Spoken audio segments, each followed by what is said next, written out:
Hello, my name is Caitlin. I was born and raised in upstate New York. I went to a local college to get my associate's degree in early childhood and childhood education. And then I went to another college that was about an hour and a half away from home. And I got my bachelor's degree in early childhood and childhood education. During my time in college, I was actually working at a daycare center where I worked with 2 and 3-year-olds who I absolutely loved. I loved that job so much.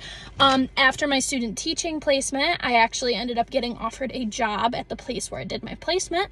So I worked at that school just as a substitute while their contract substitute was on maternity leave. And then when that teacher came back, the principal actually called another principal in the district and got me a job at that school doing the exact same thing. So I was there for a couple of years.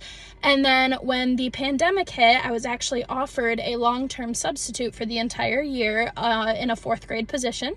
So that was a cool, kind of unique way to enter my first teaching experience because I had students who were virtual, completely virtual, and then I had students who were hybrid. So they came into school a couple of times a week, and then they were at home the other time.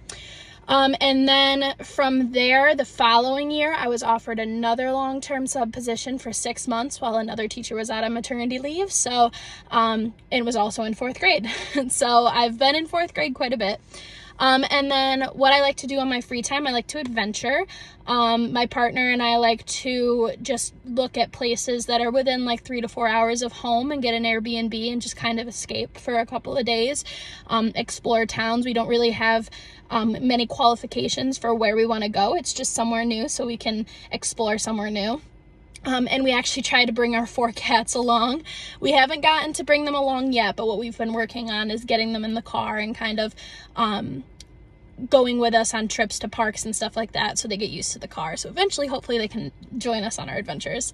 And then my most memorable teaching moment was actually that first year of the pandemic. I had my entire classroom was Harry Potter themed. And so I had my students take a test to sort them into their house, and then the questions on the test were actually some were from the official Harry Potter sorting quiz. So then I sorted all the kids, and then we had this big ceremony where I printed and laminated them certificates, and I brought them up to the front, and I gave them a little emblem to put on their desk so everybody knew what house they were in, if there was ever another teacher or a substitute in the room, and I gave them a pencil that had their house on it, and they also got their certificate. So throughout the year, they were able to earn points for their team or their house, and then at the end of the year, we had a whole celebration, and they loved it so much.